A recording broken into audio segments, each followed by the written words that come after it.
시청자 여러분 안녕하십니까? 6월 14일 JTBC 아침엔을 시작합니다. 먼저 오늘 아침 주요 뉴스입니다. 의대 증원에 반발하는 의대생들도 밤늦게까지 대책회의를 열었습니다. 대한의사협회는 오늘 기자회견을 열고 집단행동 계획을 밝히는데 정부는 4월 총선 전에 학교별 배정을 확정한다는 방침입니다. 유럽연합이 대한항공과 아시아나의 합병을 조건부 승인했습니다. 다른 항공사의 유럽 노선 취향을 지원하라는 조건 등이 담겼는데 이제 미국의 승인만 남았습니다. 미국 상원의회가 우크라이나에 약 128조 원을 지원하는 법안을 통과시켰습니다.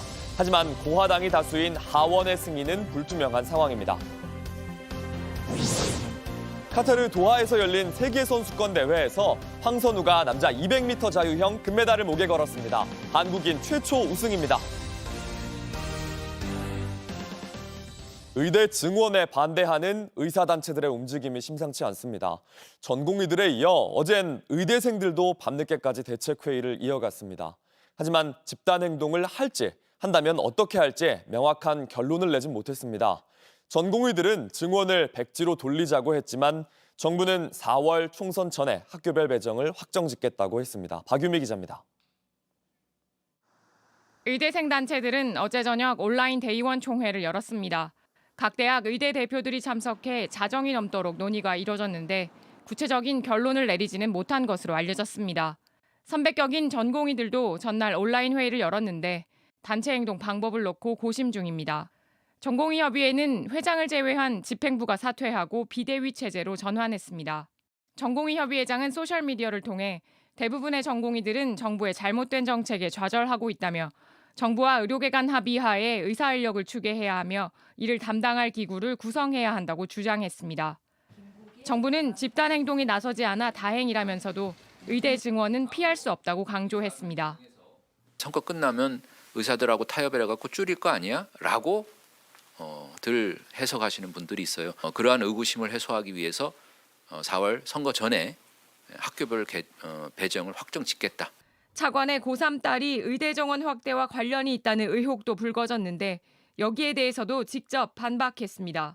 저희 딸은 모 학교는 밝히지 않겠습니다만은 지금 국제반입니다. 그래서 해외 유학을 준비하고 있고 국내 입시와는 전혀 관계가 없다는. 개원이가 많은 의협은 내일 전국 곳곳에서 집회를 엽니다. 서울시 의사회 측은 개원이와 교수뿐 아니라 전공의들과 의대생들도 참여 의사를 보이고 있다며 각 의과대학과 병원에 협조 공문을 보냈다고 전했습니다. 의협 비대위는 집회 하루 전인 오늘 기자회견을 열고 향후 집단 행동에 대한 계획을 밝힐 예정입니다. JTBC 박유미입니다. 어제 저녁 6시 반쯤 인천 서구 왕복 4차선 도로를 달리던 25톤 유조차에서 불이 났습니다. 불은 16분 만에 꺼졌고 운전자도 대피하면서 인명피해는 없었습니다. 소방당국은 사고 당시에 차량에 기름이 실려 있지 않아 더 큰 사고로 이어지지 않았다면서 정확한 화재 원인은 조사 중이라고 밝혔습니다. 무기가 점점 부족해지는 우크라이나를 추가 지원하는 예산안이 일단 미국 상원을 통과했습니다. 하지만 트럼프 전 대통령이 반대하고 있어서 공화당이 장악한 하원 통과는 불투명합니다. 워싱턴에서 김필규 특파원입니다. 우크라이나 등을 추가 지원하는 예산안이 미국 상원에서 70대 29로 여유 있게 통과됐습니다. 공화당 의원들도 상당수 찬성표를 던졌습니다. 약 128조 원 규모의 이번 예산안엔 우크라이나와 이스라엘, 대만에 대한 안보 지원과 가자 지구 주민에 대한 인도적 지원이 포함됐습니다. 젤렌스키 우크라이나 대통령은 환영의 뜻을 밝혔습니다. Дякую кожному із 70 сенаторів, які проголосували позитивно. Україна дуже це цінує. Це був перший крок. Далі Палата представників, голосування конгресменів там. Очікуємо позитивного рішення. 하지만 앞서 트럼프 전 대통령은 아무 조건 없이 돈을 줘선 안 된다며 미국은 바보가 돼선 안 된다고 추가 지원을 반대했습니다. 이 때문에 친트럼프계 강경파가 포진한 하원까지 통과될 수 있을진 불투명합니다. 이날 바이든 대통령은 백악관 연설에서 하원의 동참을 촉구했습니다. 그러면서 북대서양 조약기구 나토의 방위비 분담을 늘리지 않으면 러시아 공격을 장려하겠다는 취지의 트럼프 발언을 또 한 번 비난했습니다.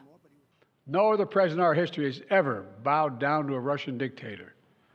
Let me say this as clearly as I can. I never will. For God's sake, it's dumb, it's shameful, it's dangerous, it's un-American. 이제 며칠 후면 우크라이나 전쟁이 3년째에 접어들지만 바이든 정부 입장에선 트럼프라는 내부의 적을 대응하는 게 더 시급한 일이 됐습니다. 워싱턴에서 JTBC 김필규입니다. 뉴욕, 보스턴 등 미국 북동부 일대에 겨울 폭풍이 지나가면서 폭설이 내렸습니다. 최근 2년 만에 가장 많은 눈이 내렸는데요. 항공기 1,500편이 결항되기도 했습니다. 김서연 기자입니다. 미국 뉴욕 도심을 하얀 눈이 뒤덮었습니다. 치우고 또 치워도 끝이 없습니다. 눈 덮인 언덕에서 아이들은 마냥 즐겁습니다. 현지 시간 13일 미국 북동부 해안 지역을 지난 겨울 폭풍의 영향입니다. 일부 지역엔 시간당 5cm의 폭설이 내리면서 최근 2년 만에 가장 많은 눈이 쏟아졌습니다. 역대급으로 따뜻했던 올겨울이었지만 지역 주민들은 올 것이 왔다는 반응입니다. Not had any significant snowfall for quite some time, but the time has come. Mother Nature does what she wants to do. 혹시 모르는 고립에 대비해 주민들은 생필품을 마련합니다. We moved here 2 years ago. This will be the first, hopefully, actual real storm. 교통 상황은 녹록지 않습니다. 뉴욕과 보스턴 일대를 오가는 항공기 약 1,500여 편이 무더기로 결항했습니다. 지자체들은 바깥 상황이 위험하니 되도록 집에 머물러야 한다고 경고합니다. Hazardous travel conditions, potential power outages, and coastal flooding. 눈폭풍은 오늘 오후부터 점차 사그라들 것으로 전망됐지만 복구는 언제 마무리될지 미지수입니다. JTBC 김서연입니다. 조국 전 법무부 장관이 고향 부산을 찾아 윤석열 정권 심판을 위해 맨 앞에서 싸우겠다며 신당 창당을 선언했습니다. 민주당은 난감해하는 분위기입니다. 조국 신당과 연대하지 않겠다고 선을 그었습니다. 김재현 기자입니다. 조국 전 법무부 장관이 부산 민주공원에서 신당 창당을 공식 선언했습니다. 지난 8일 항소심에서 징역 2년을 선고받았지만 법정 구속은 피한 뒤 닷새 만입니다. 조 전 장관은 윤석열 정권이 민생을 외면하고 언론 통제와 정적 제거에만 나서고 있다며 정권 심판을 강조했습니다. 무능한 검찰 독재 정권 종식을 위해 맨 앞에서 싸우겠습니다. 대한민국의 변화를 이끌어내는 강소정당으로 자리매김하겠습니다. 그러면서 민주당보다 더 진보적이고 빨리 행동하고 강하게 싸우는 정당을 만들겠다고 했습니다. 다만 지역구나 비례대표 출마 여부에 대해선 말을 아꼈습니다. 민주당은 자녀 입시 비리 혐의로 실형을 선고받은 조 전 장관이 총선에 뛰어들면 중도 표심에 부정적 영향을 미칠까 난감해하는 분위기입니다. 특히 야권 성향 비례대표 지지표의 분산도 현실적인 걱정입니다. 비례연합정당을 추진 중인 박홍근 단장은 신당 창당이 불필요한 논란만 양산시킬 것이라며 조국 신당을 선거 연합 대상으로 고려하기 어렵다고 선을 그었습니다.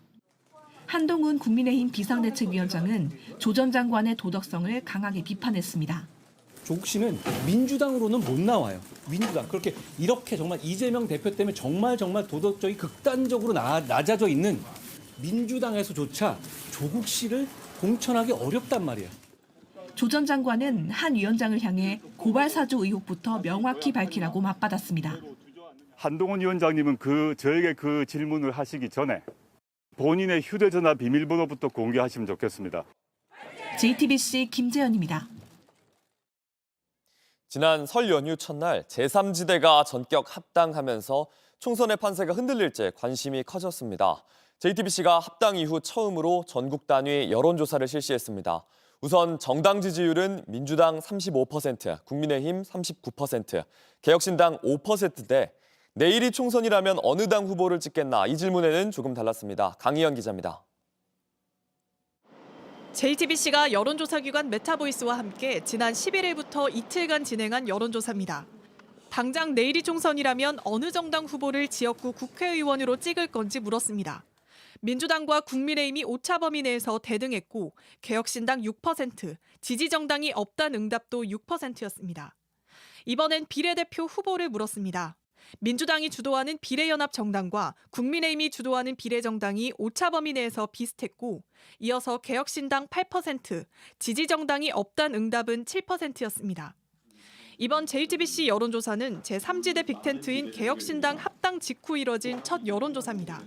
개혁신당이 이번 총선에서 어떤 영향을 미칠지도 물어봤습니다. 응답자의 절반 이상이 개혁신당이 영향력을 미치지 못할 거라며 대체적으로 낮은 기대감을 보였습니다. 연령별로 보면 20대 기대치가 상대적으로 높았고 반대로 50대 기대치는 낮았습니다. 윤석열 정부 3년 차에 치러지는 이번 총선 어떤 의미인지 조사해봤습니다. 정부 여당을 견제하는 선거라는 응답이 29%로 민주당 견제론보다 9%포인트 높았습니다. 또 41%가 민주당과 국민의힘 모두를 견제하는 선거라고 답해 양당 모두 박한 평가를 받았습니다. 이런 답을 한 응답자는 30대 이하와 무당층이 상대적으로 많은 것으로 나타났습니다. JTBC 강연입니다. 윤석열 대통령의 KBS 대담에 대한 답도 들어봤습니다. 윤 대통령은 대담에서 김건희 여사의 명품백 수수 논란에 대해 사과 대신 아쉽다고 했습니다. 이에 대해 응답자 67%는 적절하지 않다고 답했습니다. 이 내용 배양진 기자가 전합니다. 지난 7일 KBS 대담에 나선 윤석열 대통령은 김건희 여사의 명품백 수수 의혹에 대해 아쉬운 점이 있다고 했습니다. 대통령이나 대통령 부인이 어느 누구한테도 이렇게 박절하게 대하기는 참 어렵습니다. 제가 보기에는 좀 그거를 매정하게 좀 끊지 못한 것이 좀 어떤 문제라는 문제고 좀 아쉽지 않았나. 이 입장 표명이 적절했다고 보는지 물었습니다. 3분의 2가 넘는 67%가 적절하지 않았다고 답했습니다. 매우 적절하지 않았다는 응답이 전체의 절반 가까이 됐습니다. 보수 텃밭으로 꼽히는 TK와 부울경에서도 적절하지 않았다는 응답이 절반을 넘었습니다. 명확한 사실관계 설명이나 진솔한 사과 없이 아쉽다는 표현만으론 의혹을 완전히 풀기 어렵다는 의견이 많았던 겁니다. 그렇다면 명품백 논란을 말끔히 해소하기 위해 어떤 조치가 필요한지 묻자 3분의 1 가까이인 32%가 검경 수사를, 22%가 김 여사의 사과와 입장 표명을 꼽았습니다. 특별히 더 대응할 필요가 없다는 응답은 18%였습니다. 명품백을 주고받는 과정에 정치 공작, 사적 선물 수수 등 여러 성격이 얽혀 있는 만큼 수사를 통해 사실관계를 따지고 당사자가 입장을 밝혀야 한다는 여론이 반영된 걸로 풀이됩니다. 후속 조치로 논의되고 있는 제2부속실 설치와 특별감찰관 임명은 논란 해소에 도움이 안 될 거란 응답이 더 많았습니다. JTBC 배양진입니다. 유럽연합이 대한항공과 아시아나의 기업 결합을 조건부 승인했습니다. 조건은 크게 두 가지입니다. 대한항공은 아시아나항공의 화물 사업을 유럽연합 집행위원회가 승인한 업체에 매각해야 하고 파리와 로마 등 유럽 4개 노선의 운항권을 저가항공사 티웨이로 넘겨야 합니다. 이번 유럽연합의 조건부 승인으로 4년 동안 이어지고 있는 대한항공과 아시아나의 합병은 미국 당국의 승인만 남겨뒀습니다. 온라인에서 화제가 된 뉴스, 화제가 될 뉴스를 전해드립니다. 소셜픽 첫 번째 주제, 정치권으로 가보겠습니다. 개혁신당이 제3지대를 통합하는 과정에서 당원들의 반발이 이어지고 있습니다. 이준석 대표가 직접 통합 과정에서 심려를 끼친 것에 대해 죄송하다면서 굉장히 긴 이메일을 당원들에게 보냈는데요. 그런데 합당 전에 당원에게 한 설문조사를 놓고도 논쟁이 이어지고 있습니다. 우선 절대 이 세력과 합당해서는 안 된다라고 했을 때 40%가 넘게 나온 세력이 없었어요. 그런데 양향자 원내대표의 말은 조금 다릅니다. 다수의 거의 과반 이상의 당원들이 이런 통합에 대해서 반대 의견을 표명을 하셨죠. 합당에 반대한 것이 과반이냐 아니냐를 놓고 말이 다르다는 지적인데 물론 문항이나 기준에 따라서 반대의 비율은 다를 수도 있을 겁니다. 자, 개혁신당이 내부 갈등을 마무리하고 진보와 보수를 하나로 묶을 수 있을까요? 13년 만에 수영 자유형 400m에서 우승한 김우민에 이어 이번엔 황선우가 기록을 썼습니다. 카타르 도하 국제수영연맹 세계선수권대회에서 황선우가 남자 자유형 200m를 1분 44초 75로 우승했습니다. 사진을 보시면요. 황과 김, 두 사람의 이름이 나란히 붙어 있는 사진을 볼 수 있는데요. 두 선수가 숙소에서 환하게 웃으면서 금메달을 함께 인증하는 영상도 올렸습니다. 황선우는 2년 전엔 은메달, 지난해엔 동메달을 땄는데 자유형 200m 한국 최초 우승이란 기록과 함께 3연속 세계선수권 메달이란 기록도 썼습니다. 정말 세계선수권에서 은메달과 동메달밖에 없어서 정말 따고 싶었던 금메달이어서 오늘 그 꿈을 이루게 된 것 같아서 굉장히 행복합니다. 금메달 2개, 세계선수권 단일 대회론 한국 최고 기록입니다. 남자 계영 800m 등 남은 경기에서도 황금 세대의 놀라운 성과를 기대하게 됩니다. 미국 플로리다에서 비행기가 고속도로에 추락하는 사고가 났습니다. 영상에서 한 비행기가 낮게 날더니 미끄러지듯 도로로 돌진하고 결국 크게 폭발합니다. 지난주 벌어진 사고인데 다른 시점의 영상이 공개된 겁니다. 마지막 녹음이 나오고 있는데요. 두 개의 엔진이 모두 고장났다는 말과 함께 비상 착륙하는 순간이 담겨 있습니다. 조종사까지 5명이 타고 있던 비행기 벽에 부딪히기 전 자동차 2대를 들이받았습니다. 이 사고로 조종사와 부조종사 2명이 숨졌고 차에 타고 있던 운전자 1명이 다쳤습니다. 사고 목격자는 영화를 보는 것처럼 비현실적이었다고 말했습니다. 연방당국은 추락 원인을 조사 중입니다.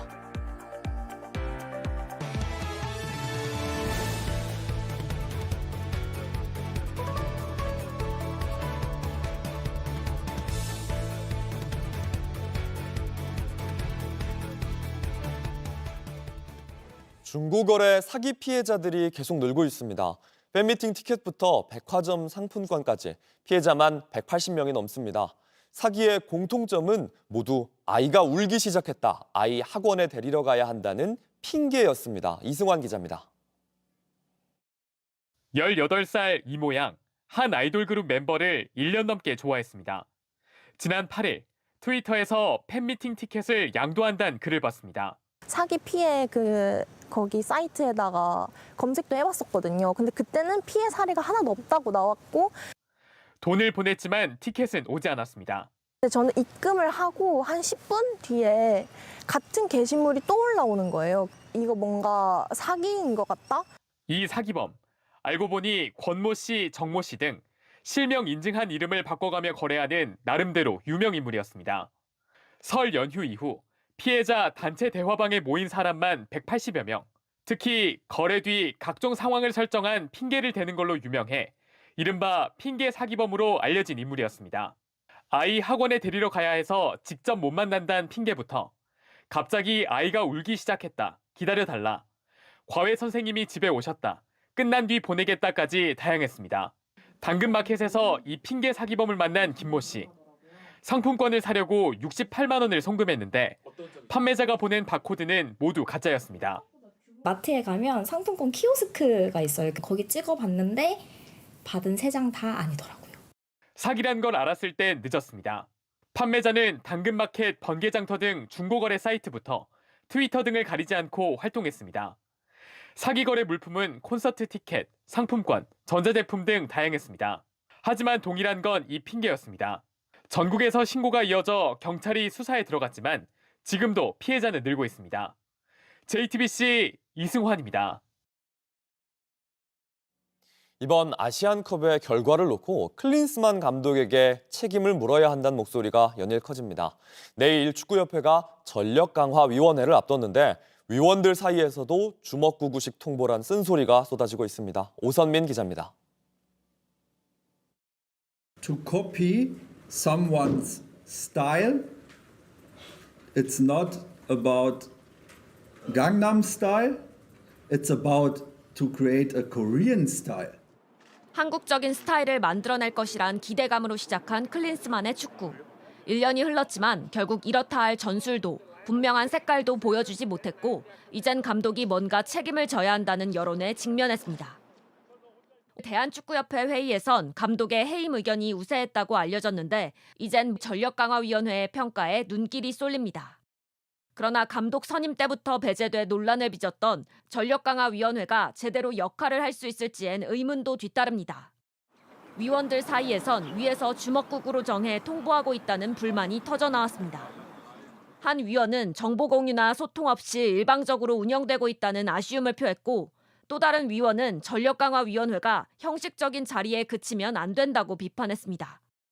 감독이 비판받는 건 성적 때문만이 아닌 태도에 대한 것이 더 크다는 쓴소리도 이어졌습니다. 그러면서도 위원들은 화상 연결로 참여하는 클린스만 감독이 내놓을 아시안컵에 대한 설명을 들어보고 최종 의견을 내겠다고 덧붙였습니다. 다만 이 자리에서도 클린스만 감독의 유임을 지지하지 않는다면 마지막 결정을 내릴 정몽규 회장은 더 부담스러울 수밖에 없습니다. JTBC 오선민입니다.